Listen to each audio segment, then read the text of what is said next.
Hello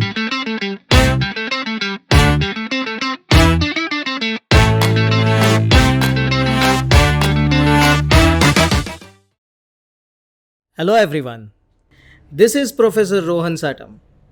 और आप सभी को पता है कि एग्ज़ाम्स नज़दीक आ रहे हैं, और क्योंकि एग्ज़ाम्स नज़दीक आ रहे हैं स्टूडेंट्स को टीचर्स की याद आती है। तो उसी याद की बदौलत हमने सोचा कि हम तो हर एक स्टूडेंट के पास पहुंच नहीं पाएंगे, तो क्यों ना अपना एक यूट्यूब चैनल चालू करें। ओके, तो रिक्वेस्ट आई थी बीबीआई के कुछ स्टूडेंट्स से, तो मैं स्टार्ट करना चाहता हूँ अपने POB मतलब प्रोफेसर ऑन बोर्ड चैनल पे बीबीआई के चैप्टर से अपना first lecture, chapter number 1, portfolio analysis and selection. अच्छा, ये सब्जेक्ट है security analysis and portfolio management, जो कि बीबीआई के सेमेस्टर 6 में है। नाउ सब्जेक्ट से आपको पता चल ही गया होगा कि we are talking about security and investment. जी हाँ, सिक्योरिटी मतलब आपका इन्वेस्टमेंट, जिसके लिए आप पोर्टफोलियो क्रिएट करते हो। अभी बात आती है सिक्योरिटी, बात जब भी आती है सिक्योरिटी की, तभी बात आती है सिक्योरिटी से रिलेटेड रिस्क एंड रिटर्न्स की। ये दो इम्पॉर्टेंट फैक्टर्स है जिसको मद्देनज़र रखते हुए हम सिक्योरिटी का सिलेक्शन यानी कि चयन करते हैं और अपने पोर्टफोलियो में उसको ऐड करते हैं। As per market rule, higher the risk higher the returns and lower the risk lower the returns. ये मार्केट का जनरल रूल है। बट स्मार्ट इन्वेस्टर उसको माना जाता है जो मिनिमम रिस्क में मैक्सिमम प्रॉफिट कमाए, और यही tricks security analysis and portfolio management ये सब्जेक्ट आपको सिखाता है। अब आप सोच रहे होंगे कि डायरेक्ट प्रैक्टिकल चालू क्यों नहीं कर रहे सर, बट कोई भी सब्जेक्ट पढ़ने के पहले वो सब्जेक्ट क्यों पढ़ा जाता है ये जानना बहुत ही इम्पॉर्टेंट है। तो ये हो गया इस चैप्टर का थोड़ा सा इंट्रोडक्शन का वीडियो मैं बनाऊंगा बाद में, क्योंकि ये वीडियो थोड़ा प्रैक्टिकल सम्स की तरफ जाता है। तो let's start with our first video and first chapter, जिसका नाम है portfolio analysis and selection. Now जैसे कि मैंने कहा कि पोर्टफोलियो एनालिसिस एंड सिलेक्शन के लिए दो क्राइटेरिया बहुत ज़्यादा इंपॉर्टेंट है, एक है रिस्क और दूसरा है रिटर्न्स। जब भी हम लोग पोर्टफोलियो सिलेक्ट करेंगे, पोर्टफोलियो मतलब क्या, it is number of investments, okay, number of investments which we build together to maximise our investment. Now investment के अलग अलग मोटिव होते हैं। जैसे कि कोई यंग एज पे है तो उसका इन्वेस्टमेंट मोटिव रहता है ग्रोथ, कोई मिडिल एज में है तो उसका इन्वेस्टमेंट मोटिव रहता है इनकम, और कोई ओल्ड एज में है तो उसका इन्वेस्टमेंट मोटिव रहता है सेफ्टी ऑफ फंड्स, कि भाई मेरा पैसा नहीं जाना चाहिए, मेरे को 6% रिटर्न मिला तो भी चलेगा, तो मैं बैंक में इन्वेस्टमेंट करने के लिए भी तैयार हूँ, या फिर मैं गवर्नमेंट बॉन्ड्स में भी इन्वेस्ट करने तैयार हूँ। तो ये जो थोड़े पेंशन को लेके जो लोग मतलब जो बूढ़े लोग होते हैं जिनका थोड़ा एज रहता है वो सेफ्टी के पीछे जाते हैं। जो मिडिल एज लोग रहते हैं जिनको कुछ मोटिव अपने हासिल करने हैं वो इनकम के ऊपर जाते हैं। इनकम के साथ साथ ये लोग ग्रोथ पे भी जाते हैं, मतलब ये हाइब्रिड फंड्स में इन्वेस्ट करना चाहते हैं। And growth funds as you all know, जैसे कि आप यंगस्टर्स हो, you can take risk, you have risk appetite, आपके पास बहुत साल है, अगर वो इन्वेस्टमेंट डूब भी गया तो वो कवर करने के लिए, तो यू गो फॉर ग्रोथ, मतलब ये नॉर्मली इक्विटी में इन्वेस्टमेंट होता है। तो ये तो बात हो रही है पोर्टफोलियो एनालिसिस एंड सिलेक्शन की, रिस्क एंड रिटर्न्स फैक्टर्स के ऊपर हम लोग कैसे सिलेक्ट करते हैं। ओके, तो let's start with our first sum, जहाँ पे हम लोग रिटर्न्स के बेसिस पे मैं आपको सिखाऊंगा कि रिटर्न्स के बेसिस पे कोई भी इन्वेस्टमेंट या कोई भी से फॉर एग्जांपल इकोनॉमिक कंडीशंस को मद्देनज़र रखते हुए कोई भी इन्वेस्टमेंट हम लोग सिलेक्ट कैसे करते हैं। उसके लिए हम लोगों ने लिया है क्वेश्चन नंबर 1 जो स्क्रीन पे दिख रहा है आपको। Okay, so question number 1, I'll read it for you. Given below are the likely returns in case of shares of S Limited and M Limited in the various economic conditions. सी बच्चा लोग, economic conditions मतलब क्या, market की जो conditions रहती है, जैसे कि हाई ग्रोथ कंडीशंस, अगर everything is going good, country का इकोनॉमी अगर आगे बढ़ रहा है तो हाई ग्रोथ सिचुएशन एक क्रिएट हो जाती है. देन अगर कोई वॉर सिचुएशन हो जाए या फिर मार्केट में मंदी आ जाए तो वो लो ग्रोथ क्रिएट हो जाती है. देन स्टैग्नेशन मतलब एक स्टेज आता है जहाँ पे ना ग्रोथ हो रही है ना इनकम लो हो रहा है, तो स्टैग्नेंट पोजीशन पे आ जाता है. एंड रिसेशन, ये तो आपको सबको पता ही है. रिसेशन मतलब मंदी का काल जिसको बोलते हैं. 2008 में जो वर्ल्ड वाइड रिसेशन आया था उसको हम लोग उस पर ध्यान दे सकते हैं एंड रिसेशन हम लोग समझ सकते हैं. तो यहाँ पे दिया है 4 कॉलम में. हम लोगों को फर्स्ट कॉलम में दिया है इकोनॉमिक ग्रोथ, जहाँ पे 4 तरह की इकोनॉमिक कंडीशंस दिया है, जहाँ पे 4 तरह की इकोनॉमिक कंडीशंस है. हाई ग्रोथ है, लो ग्रोथ है, स्टैग्नेशन है. देखो, हाई ग्रोथ है, लो ग्रोथ है, स्टैग्नेशन है एंड रिसेशन है. अब बात करते हैं प्रोबेबिलिटी की. हम लोग सब लोग प्रोबेबिलिटी जानते हैं. व्हाट इज़ प्रोबेबिलिटी, ये मेरे को अलग से बताने की ज़रूरत नहीं है. We know what is probability. Probability means chances. तो देखो, हाई ग्रोथ इकोनॉमिक कंडीशन के चांसेस है 3%, 0.3 मतलब 30%. दोस्तों, अगर मैं यहाँ पे 30% को अगर मैथमेटिकल कैलकुलेशन में लिखूँ, 30 डिवाइड बाय 100, तो दैट कम्स टू 0.3. तो क्वेश्चन में अगर ऐसा कुछ आता है तो उसको 30% कंसीडर करिए या फिर 0.3 भी चलेगा. जिसका कैलकुलेशन वीक है, आजकल के बच्चों को मैं समझ सकता हूँ. कैलकुलेशंस उनका वीक है क्योंकि 8वीं तक तो तुम लोग ऐसे ही पास हो जाते हो. Jokes apart, but high growth 30% probability है, जो 30% 0.3 आता है. कम्युनिकेशन में अगर कुछ बोल दूँ मैं 3% या 30%, तो उसका नुक्स मत निकालना, कंसेप्ट समझ के ले लीजिए बच्चा लोग. Low growth that is 40%. We have low growth का प्रोबेबिलिटी मतलब चांसेस, मार्केट में लो ग्रोथ आने का चांसेस है 40%.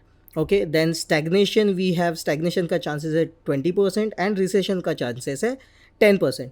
सी देखो, यहाँ पे 2 कंपनीज दिए हैं, S limited and M limited, और दोनों के रिटर्न्स भी दिए हैं.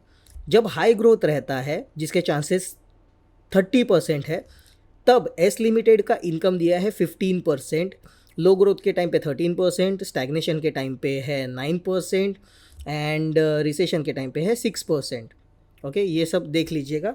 एम लिमिटेड स्क्रीन टाइम बहुत है इसमें, तो आप काफ़ी अच्छे से देख सकते हैं. एम लिमिटेड हाई ग्रोथ के टाइम पे 10% दे रहा है, लो ग्रोथ के टाइम पे 11% दे रहा है, स्टैग्नेशन के टाइम पे 12% एंड रिसेशन के टाइम पे 14%. अब तुम लोग बोलोगे सर ये एम लिमिटेड जो है वो मार्केट से अपोजिट कैसे जा सकता है. तो कुछ कंपनीज़ है जो मार्केट जब भी हाई ग्रोथ पे रहता है तभी उनका रिटर्न्स कम रहता है. रेसिप्रोकल बिहेव करते हैं कुछ कंपनीज़ या उसके स्टॉक्स, एंड रिसेशन में ये ज़्यादा दे रहा है. अगर तुम लोग एस लिमिटेड में अगर देखते हो तो एस लिमिटेड मार्केट के हिसाब से जा रहा है, रिटर्न्स दे रहा है. जब भी हाई ग्रोथ है तभी 15% एंड रिसेशन के टाइम पे 6%. तो ऐसा हो सकता है. क्वेश्चन में नुक्स मत निकालना क्योंकि यही क्वेश्चन तुम लोग को मार्क्स देखे जाने वाला है. नाउ आगे क्या दिया है ज़िंदगी में, पढ़ते हैं क्वेश्चन में. Calculate the expected rate of returns and standard deviation of return on stock of,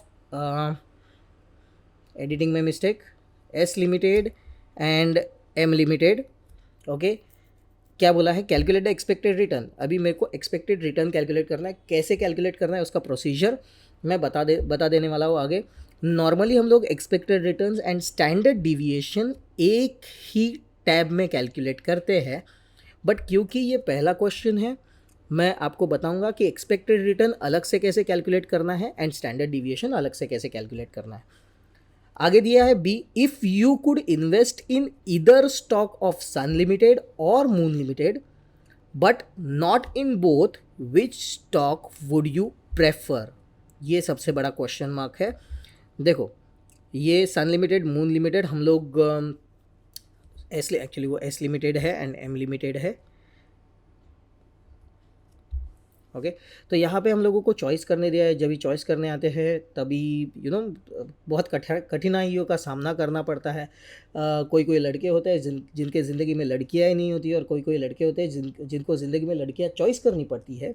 अब जिनको चॉइस करनी पड़ती है उनको इसका महत्व पता चलेगा कि कौन से बेसिस पे चॉइस करना चाहिए और कौन से बेसिस पे चॉइस नहीं करना चाहिए। अगेन जोक्स अपार्ट, क्योंकि आपका ध्यान यहाँ पे रहे, आप थोड़ा हंसो। किसी भी बुक में ये लिखा नहीं है कि आप बिना हंसे पढ़ाई करो तो ही पढ़ाई अच्छी होती है, हंस खेल के पढ़ाई करो तो बहुत ज़्यादा अच्छी होती है। If you could invest in either stock of S और M limited but not in both, इसका क्वेश्चन भी हम लोग आगे ढूंढेंगे। अब इस क्वेश्चन को सॉल्व करने के लिए ओके हम लोग एक टैबलेट बनाते हैं। जो टैबलेट है, टैबलेट माने हम लोग एक प्रोफार्मा बनाते हैं। इसको मैं नाम दूंगा कैलकुलेशन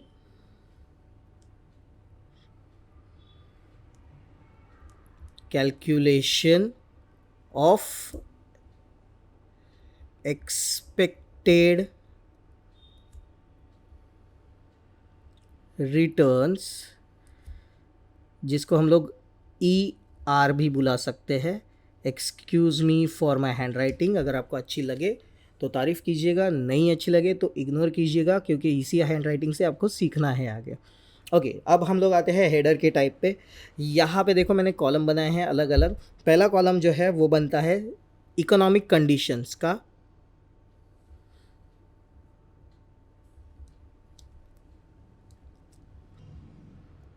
दूसरा कॉलम है जो मैं बनाऊंगा प्रोबेबिलिटी का।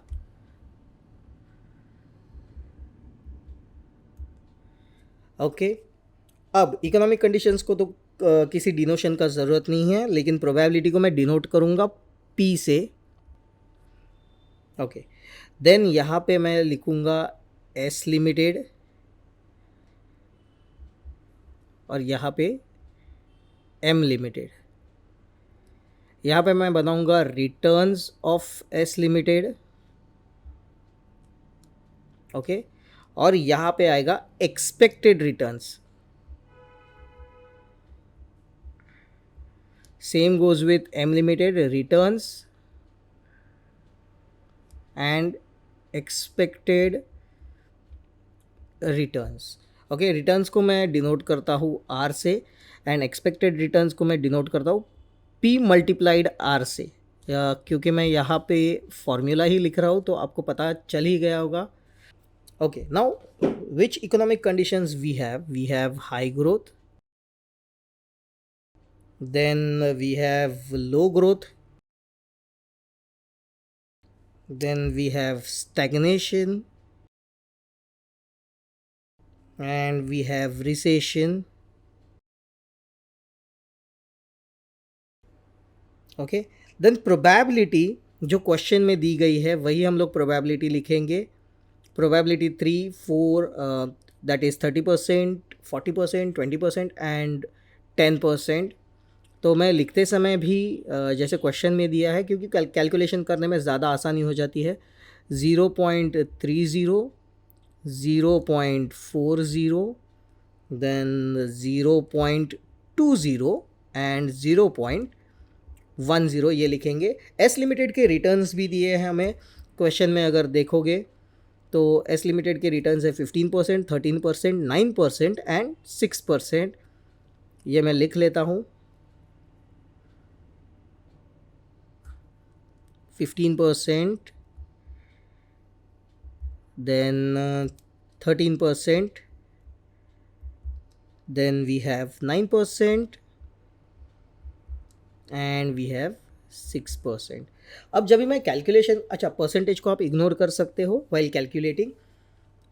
जब भी मैं कैलकुलेट कर रहा हूँ एक्सपेक्टेड रिटर्न्स, आपको फॉर्मूला से तो पता चल ही गया होगा कि प्रोबेबिलिटी सी, अगर हाई ग्रोथ इकोनॉमिक कंडीशन आने का चांसेस 30% है और हाई ग्रोथ में मैं 15% रिटर्न्स कमा रहा हूँ, दैट मीन्स वो 15% रिटर्न्स आने का चांसेस भी 30% है। जब भी मैं बोलता हूँ कि 15% रिटर्न आने का चांसेस 30% है, दैट मीन्स वो 30% फॉर श्योर मेरे पास रिटर्न आएगा ही आएगा। तो in that case I can expect 4.5% return for sure, क्योंकि अगर मैं 15% का 30% निकालूं, मतलब 15 का अगर 30% निकालूं तो वो आ जाता है 4.5%। कितना आ जाता है? 4.5। सी बेसिकली कहना क्या है, पूरे साल में 15% रिटर्न आने का चांसेस 30% है। In other words 30% for sure हूँ मैं कि मेरे को 15% मिलने ही वाला है। ओके अगर ये वीडियो नॉन कॉमर्स वाला भी देख रहा है तो वो भी समझ जाएगा आसानी से, क्योंकि इतने इन डेप्थ में हम लोग पढ़ा रहे हैं। क्लासरूम में शायद इतने इन डेप्थ में पढ़ाने नहीं होता क्योंकि टाइम बैरियर होता है। यहाँ पे आप देख सकते हो। Then again what we have to do is 30%, या हम लोग कैल्सी में ले सकते हैं 15 मल्टीप्लाइड बाय 30%, 15 मल्टीप्लाइड बाय 30%, या फिर 15 मल्टीप्लाइड बाय 0.3 भी करोगे तो भी आपका आंसर आएगा। परसेंटेज देना ना देना ये तो कंपलसरी नहीं है, ये ऑप्शनल है। अभी मैं करता हूँ वापस से, कैल्सी ले लो अपने हाथ में अपने। अच्छा कॉमर्स वाले हो तो साथ में कैल्सी ज़िंदगी के साथ भी रहेगा, ज़िंदगी के बाद भी रहेगा। सो 13 क्या करना है अभी, 13 मल्टीप्लाइड बाय 0.4, ये करने के बाद आपको आंसर आएगा 5.2। मैंने वापस मैं बता रहा हूँ कि परसेंटेज का साइन लिखना कंपलसरी नहीं है, ये आप अपने खुशी से लिख सकते हो, या ना भी लिखना चाहोगे तो भी चलेगा। Then 20% of 9 that comes to 1.8%, okay, and 10% of 6% that comes to 0.6% या 0.60%। अब क्या करना है ना, अगर मुझे एक्सपेक्टेड रिटर्न फाइंड करना है एस लिमिटेड का, तो मुझे इन सब का टोटल करना पड़ेगा। ओके मतलब 4.5 plus 5.2 plus 1.8 plus 0.6 which comes to 12.1%। ये जो बाजू में जगह बचा है वहाँ पे मैं लिखूँगा expected returns. Okay that means ये जो है दैट इज समेशन, ये साइन जो है वो समेशन का है, मतलब टोटल का summation of P into R. क्योंकि ये हम लोगों को सब्जेक्ट पूरा सीखना है, ये साइंस भी ध्यान में रख दो, और ये क्यों लिखा है ये भी समझ लो। ओके अब आते हैं एम लिमिटेड के पास। एम लिमिटेड हम लोग साथ में करेंगे। अभी तक मुझे लगता है कि एस लिमिटेड के बारे में आपको समझा होगा कि एस लिमिटेड का कैलकुलेशन कैसे हुआ है। एम लिमिटेड साथ में करेंगे। क्या आप तैयार है? आई होप आप लोग तैयार होंगे। करना क्या है, एम लिमिटेड के रिटर्न्स हम लोगों को देखने हैं जो कि क्वेश्चन में दिए गए हैं। 10%, 11%, 12% एंड 14%। ओके तो ये रिटर्न्स में वापस से क्वेश्चन पे लिख देता हूँ। 10%, 11%, then we have 12% and 14%। जैसे मैंने बोला, मैं वापस बोल रहा हूँ कि आपको परसेंटेज का साइन डालना ये कंपलसरी नहीं है। जो भी कंफ्यूज होता है कैलकुलेट करते समय, विदाउट परसेंटेज का साइन भी कैलकुलेट कर सकते हो, आंसर राइट ही आने वाला है। Okay now what we will have to do, expected return of M limited निकालना है। अगेन पी माने हम लोगों को प्रोबेबिलिटी तो सेम ही है, because high growth, low growth, stagnation and recession का प्रोबेबिलिटी तो सेम ही है। उसके ऊपर जो रिटर्न्स है एम लिमिटेड के वो हम लोगों को कैलकुलेट करने हैं। तो अगेन 10 मल्टीप्लाइड बाय, ये देखो ये 10 मल्टीप्लाइड बाय, अगर मैं 30 करता हूँ 0.30 करता हूँ तो वो आ जाएगा 3%। ओके 11 मल्टीप्लाइड बाय मेरे को 0.40 करना है तो वो आ जाएगा 4.4%। ओके देन 12 मल्टीप्लाइड, जिसके चांसेस है 20% है, सो 12 इंटू 0.20 अगर हम लोग करेंगे तो आ जाएगा 2.4%। ओके एंड अगर 14 मल्टीप्लाइड बाय 0.10 करेंगे दैट इज़ 10%, तो आ जाएगा 1.4%। अगेन ये मेरे आ गए expected returns individually, high growth, low growth, stagnation and recession के। अगर मुझे expected returns of M limited ढूंढना है तो मेरे को इसकी टोटल करनी पड़ेगी, दैट कम्स टू 11.2%। 11.2% ये है expected returns which comes to summation of P into R. ये तो हो गया calculation of expected returns. Now देखो क्वेश्चन नंबर 1 में ही या क्वेश्चन नंबर ए में ही मेरे को एक्सपेक्टेड रेट ऑफ रिटर्न्स पूछा है एंड स्टैंडर्ड डिविएशन पूछा है. See when I talk about expected rate of returns, जैसे हम लोगों ने थियरी में देखा, दो चीज़ें हैं जो कि इन्वेस्टमेंट को मैटर कराती है. एक तो है रिटर्न्स, जिसके बारे में हम लोग अभी बात कर रहे थे, या जो रिटर्न्स हम लोग ने फाइंड कर रहे हैं. दूसरा है standard deviation which denotes the risk,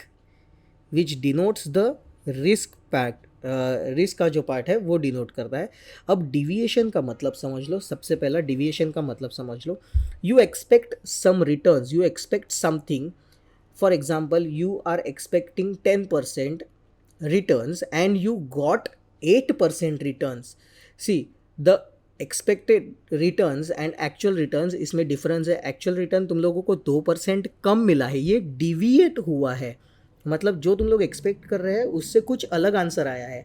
हाँ, तुम लोग बोलोगे सर पॉजिटिव भी तो आ सकता है, 12% भी तो मिल सकता है. यस, मैं बोलूँगा 12% भी तो मिल सकता है, लेकिन अगेन जो तुम लोगों ने रिजल्ट एक्सपेक्ट किया था उससे ये डिविएट हो रहा है.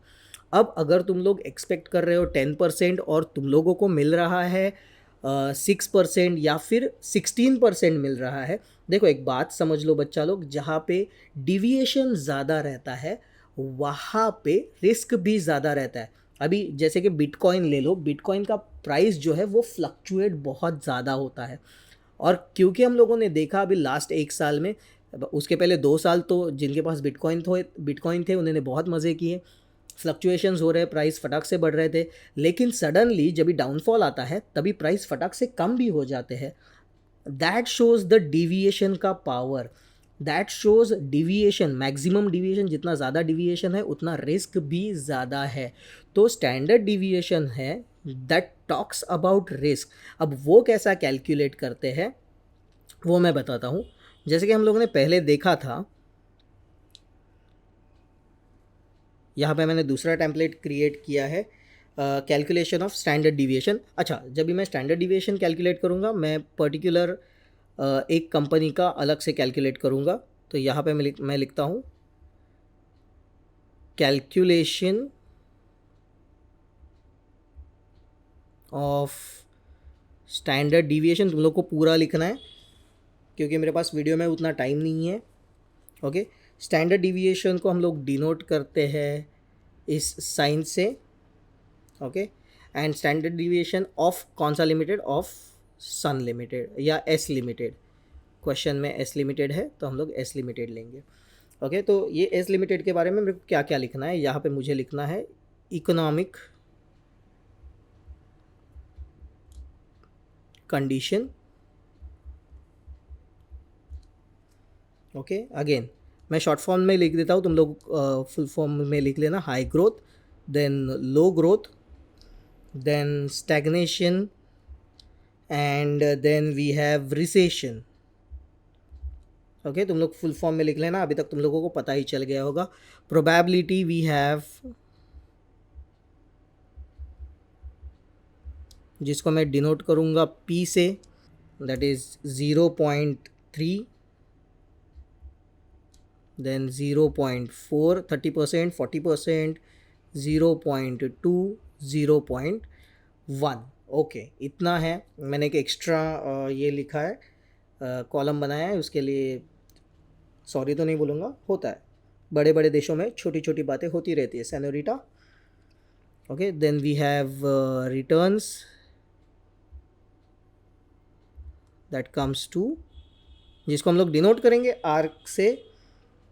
ओके, रिटर्न्स भी हम लोगों को पता है जो हम लोगों ने देखे थे. 15% we have, then we have, देखो यहाँ पे मैंने परसेंटेज का साइन नहीं लिया है क्योंकि मैंने बोला था कि ज़रूरत नहीं है साइन का. लो या मत लो, कन्फ्यूजन तुम लोगों का दूर करना है. अब देखो क्या करना है. Returns we have, probability we have, और हम लोगों ने देखा है कि प्रोबेबिलिटी मल्टीप्लाइड बाय रिटर्न्स वो बन जाता है एक्सपेक्टेड रिटर्न्स. तो मैं इस कॉलम में वही कैलकुलेट करने वाला हूँ। ये मैंने पहले भी बोला था, लेक्चर जब भी स्टार्ट किया था, कि expected returns and standard deviation हम लोग एक ही टेबल में भी बना सकते हैं, पर क्योंकि एक्सपेक्टेड रिटर्न्स का कंसेप्ट समझना ज़रूरी था और एक्सपेक्टेड रिटर्न्स कैसे कैलकुलेट करते हैं और उसका यूज़ क्या है ये आपको समझना ज़रूरी था, इसके लिए पहले एक्सपेक्टेड रिटर्न्स अलग से कैलकुलेट कर दिए। और क्योंकि एक्सपेक्टेड रिटर्न्स हम लोगों ने कैलकुलेट कर दिए हैं, वापस यहाँ पे ज़्यादा टेंशन वाली बात नहीं है, क्योंकि तुम लोगों को पता है कि एक्सपेक्टेड रिटर्न्स कैसे कैलकुलेट किए है। यहाँ पे बस एक रिवीजन हो जाएगी तुम लोगों की। तो 4.5 मैंने क्या किया है, 15 मल्टीप्लाइड बाई 0.3 अगर ये मैं करता हूँ तो यहाँ पे 4.5 आंसर आता है। वैसे ही इसका भी आंसर्स तुम लोग निकाल सकते हो। 13 मल्टीप्लाइड बाय 0.4 दैट इज़ 40%, जिसका आंसर आता है 5.25 है ये। Okay, then 9 multiplied by 0.2 that is 1.8 answer आता है। देन 6 मल्टीप्लाइड बाय 0.1 जिसका 0.6 आंसर आता है। जो एक्सपेक्टेड रिटर्न्स वी नो जो है 12.1। ओके, 12.1। नाउ अब मैं निकालूंगा रिटर्न्स माइनस एक्सपेक्टेड रिटर्न्स। अच्छा, ये जो एक्सपेक्टेड रिटर्न्स है उसको मैं आर बार करके भी डिनोट करता हूँ, that is called expected returns. अभी ये क्या करता है ना, आर माइनस आर बार क्यों किया है? This R is my actual return if high growth is there. See, R को डिनोट मैंने यहाँ पे किया है। ओके, दैट मीन्स अगर मेरा हाई ग्रोथ सिचुएशन में हाई ग्रोथ सिचुएशन चल रहा है मार्केट का, तो मेरे को 15% रिटर्न्स मिल रहे हैं, एंड मैंने एक्सपेक्ट किया था कि मेरे को 12.1% रिटर्न मिले, 12.1% रिटर्न मिले। अभी देखो, ये जो 15% मिल रहे हैं वो मेरे एक्सपेक्टेशन से ज़्यादा है ऑब्वियसली, तो यहाँ पे जो डिफरेंस आएगा या डिविएशन जो आएगा वो पॉजिटिव आएगा, बराबर। तो यहाँ पे आंसर आएगा 2.9। क्या करना है मुझे, 15 minus 12.1। Okay, same goes with low growth. Low growth पे मेरा जो रिटर्न है वो 13% है, R is 13 and R bar is 12.10। तो इसका जो डिफरेंस है 13 माइनस 12.10 वो आ जाता है 0.9। अब मुझे करना है स्टैग्नेंसी के लिए जिसका रिटर्न्स है 9। सो 9 माइनस 12.1, अरे यहाँ पे तो आंसर निगेटिव में आ गया। नो इश्यूज़, निगेटिव में अगर आता है, डिविएशन पॉजिटिव हो या निगेटिव हो, डिविएशन इज़ डिविएशन। सो 3.1 ये मैं ब्रैकेट में लिखूंगा क्योंकि आंसर निगेटिव में है। कोई निगेटिव मार्किंग भी कर सकता है, नो इश्यूज़। अब लास्ट वाला, जब भी मेरा रिसेशन पीरियड चालू है तब मेरा returns is 6% and my expected returns is 12.1। सो यहाँ पे मेरे को डिविएशन मिल रहा है 6.1 का। अब व्हेन यू कैलकुलेट, हम लोग जो भी कैलकुलेट करते हैं, okay, at that point of time मुझे निगेटिव अमाउंट मैं कैलकुलेशंस में नहीं ले सकता। मैं कैसे बताऊँ कस्टमर्स को? If you are portfolio manager, तो तुम लोग कस्टमर्स को कैसे बताओगे कि -3.1 का डिविएशन है, वो माइनस सुन के ही वो डर जाते हैं। तो हम लोगों को क्या करना है, ये हम लोगों को माइनस साइन को प्लस में कन्वर्ट करना है। और बचपन में हम लोगों ने सीखा था कि माइनस साइन को अगर प्लस में कन्वर्ट करना है, सी फॉर एग्जाम्पल, मैं यहाँ पे एक एग्जाम्पल लिख देता हूँ। अगर से फॉर एग्जाम्पल देयर इज़ -2, आहा,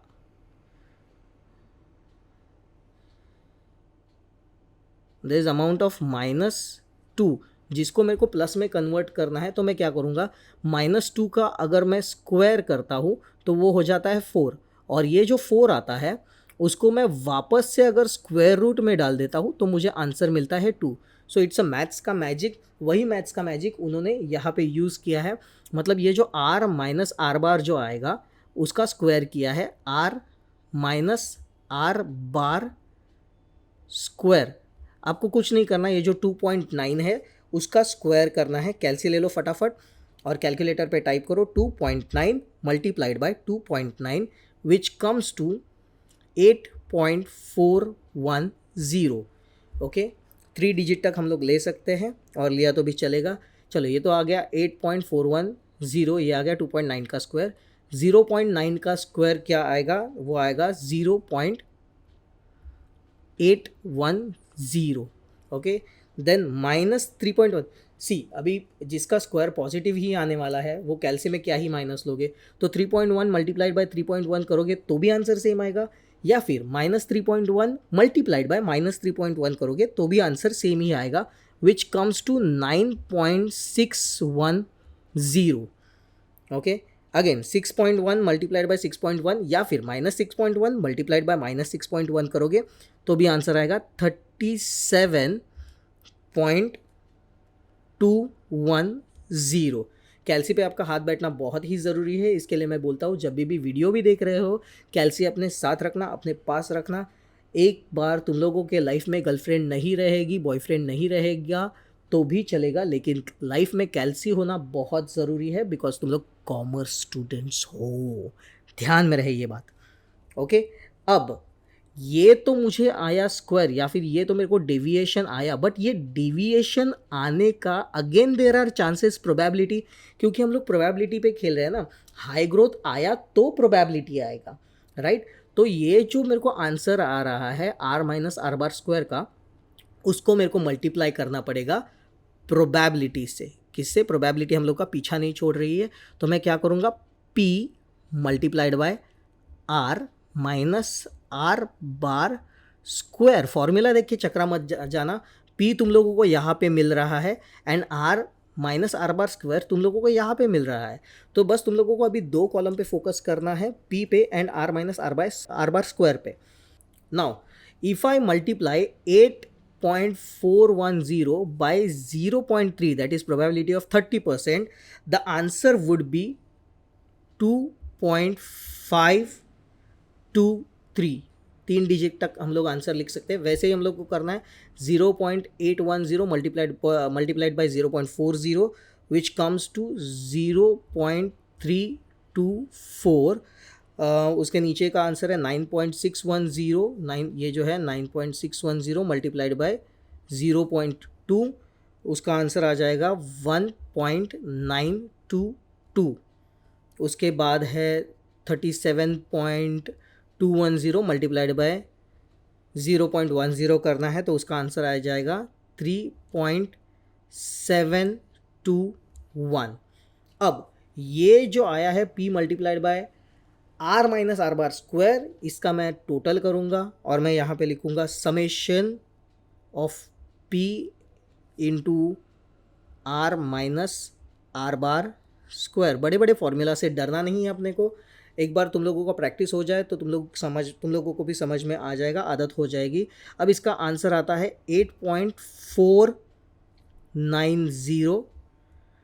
ओके, अगर इसका तुम लोग टोटल करोगे तो इसका आंसर आता है 8.490.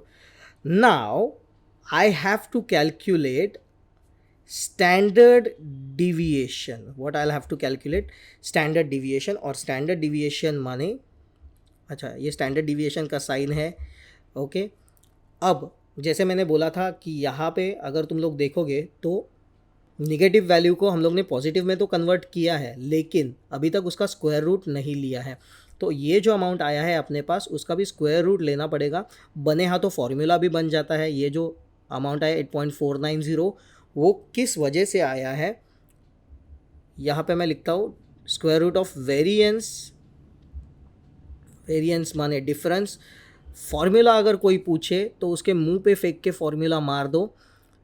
Square root of summation of probability of variation r minus R bar square.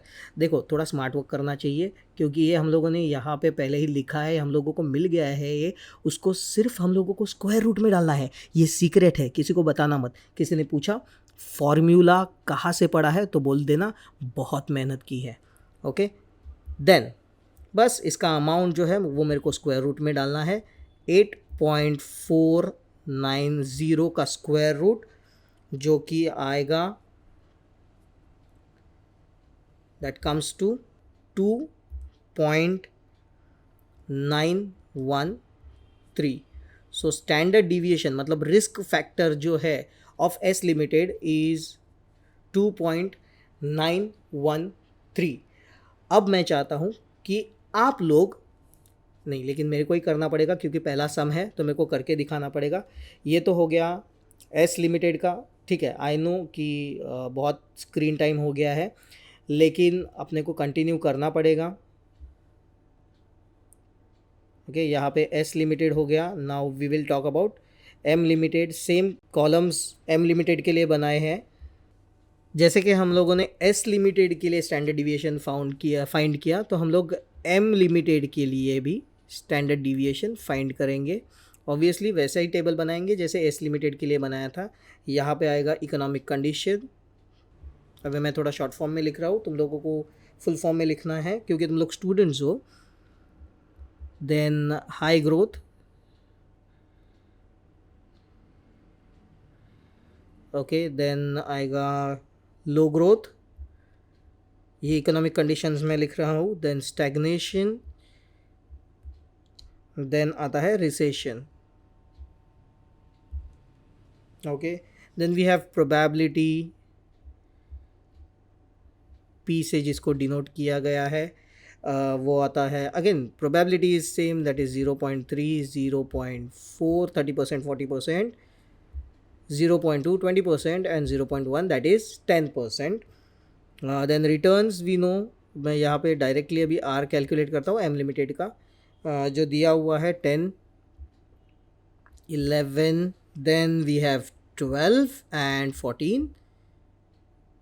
Hand writing के लिए प्लीज़ एक्सक्यूज मी। देन क्या करना है अपने को, P इंटू आर।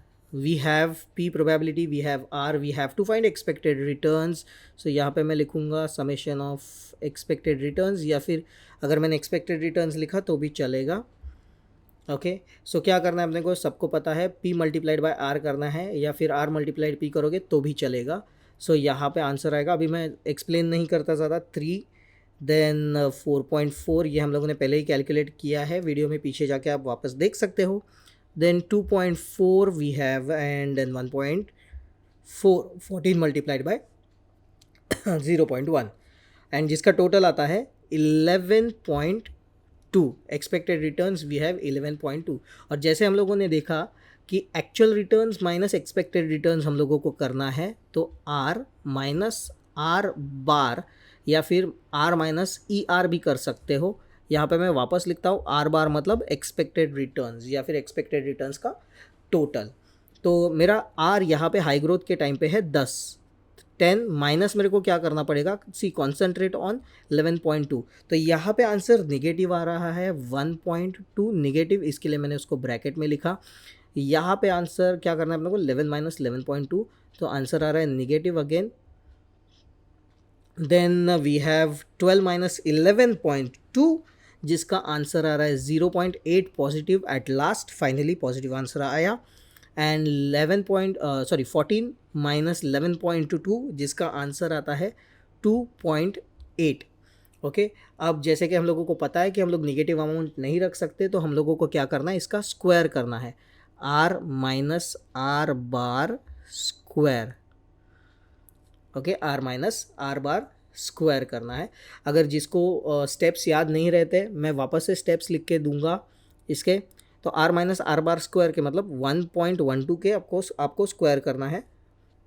ओके, 1.12 का आपको स्क्वायर करना है, that comes to 1.44। Okay, then 0.2 का स्क्वायर आएगा 0.04। देन 0.8 का स्क्वायर आएगा 0.64, एंड 2.8 का स्क्वायर आएगा 7.84। ओके, देन अगेन ये आने का चांसेस है, प्रोबेबिलिटी है, तो मैं क्या करूँगा, प्रोबेबिलिटी से इसको मल्टीप्लाई करूँगा। सो P multiplied by R minus R bar square, मतलब 1.44 मल्टीप्लाइड बाय प्रोबेबिलिटी जो मेरा दिया है 0.30, that comes to 0.432, 0.432। Then I multiply 0.04 multiplied by 0.4, जिसका आंसर आता है 0.016। क्या आंसर आता है, 0.016। देन नेक्स्ट का स्टेप का आंसर आता है 0.64 मल्टीप्लाइड बाय 0.20 जिसका आंसर आता है 0.128। 7.84 मल्टीप्लाइड बाय क्या करना पड़ेगा मेरे को 0.10 जिसका आंसर आएगा 0.784। ओके, अब इसको मेरे को टोटल करना पड़ेगा क्योंकि हमें समेशन लेना है। Summation of P multiplied by R minus R bar square, okay, जो कि आता है 1.36। ये मुझे आंसर मिल गया है, बट ये मुझे सिर्फ वेरिएशंस मिल गए हैं, वेरिएंस मिल गया है, जिसका स्टैंडर्ड डिविएशन अभी भी बाकी है। सो स्टैंडर्ड डिविएशन जिसको डिनोट किया जाता है इस साइन से इज इक्वल टू, अगेन मैं फॉर्मूला लिखता हूँ, in square root summation of P multiplied by R minus R bar square. Okay, जो कि आता है स्क्वायर रूट के साइन में 1.36 which comes to 1.16। Now standard deviation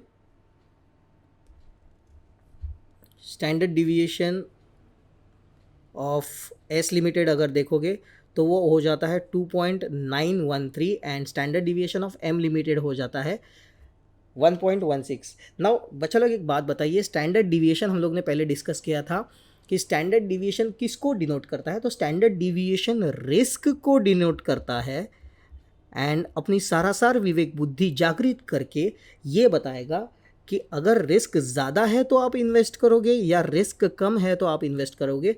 तो मुझे ऐसा लगता है कि जो सेंसिबल बच्चे हैं या फिर जो ध्यान से सुन रहे हैं, जिनको इन्वेस्टमेंट के बारे में पता है, वो बोलेंगे सर जहाँ पे रिस्क कम है वहाँ पे इन्वेस्ट करेंगे। ऑब्वियसली मेरा मोटिव है ज़्यादा से ज़्यादा प्रॉफिट कमाना, बट रिस्क कम करना ये भी तो इम्पॉर्टेंट है। तो यहाँ पे हम लोगों से एडवाइस मांगी है क्वेश्चन में कि if you have to invest in either of the investment which investment will you select. अभी यहाँ पे देखोगे तो एक्सपेक्टेड रिटर्न्स मेरे को M लिमिटेड का 12.1% आ रहा है और यहाँ पे S लिमिटेड का 12.1% आ रहा है और M लिमिटेड का एक्सपेक्टेड रिटर्न्स मुझे 11.9% आ रहा है। मतलब रिटर्न्स में फ़र्क सिर्फ 0.9 का है, 0.9% का है, लेकिन वो 0.9% के रिटर्न्स के लिए रिस्क का डिफरेंस देखो, यहाँ पे 1.16 है M लिमिटेड का रिस्क फैक्टर जो है स्टैंडर्ड डिविएशन वो 1.16 है, जहाँ पे S लिमिटेड का जो रिस्क है वो 2.913% है। मतलब 1.8 आसपास, 1.8 के आसपास डिफरेंस है रिस्क के पॉइंटर्स में, मतलब ऑलमोस्ट डबल रिस्क है। तो जस्ट 0.9% के रिटर्न्स के लिए क्या ऑलमोस्ट डबल रिस्क लेना फिजिबल है? तो मेरा आंसर है नहीं। So if I would have been investor या मुझे इन्वेस्टर को एडवाइस करना है तो I would have told him to go with M limited and not with S limited, because though S limited का रिटर्न्स थोड़ा हाई है, 12%, 12.1 है, बट M लिमिटेड का risk factor is very low as compared to S limited. So my answer is go with M limited because the risk factor या standard deviation of M limited is lower than S limited. So that's it for the day. अगर आपको content अच्छा लगा हो तो please like this video, share this video and comment below and do subscribe POB, that is Professor on Board, for more such content. Thank you very much. Have a great day.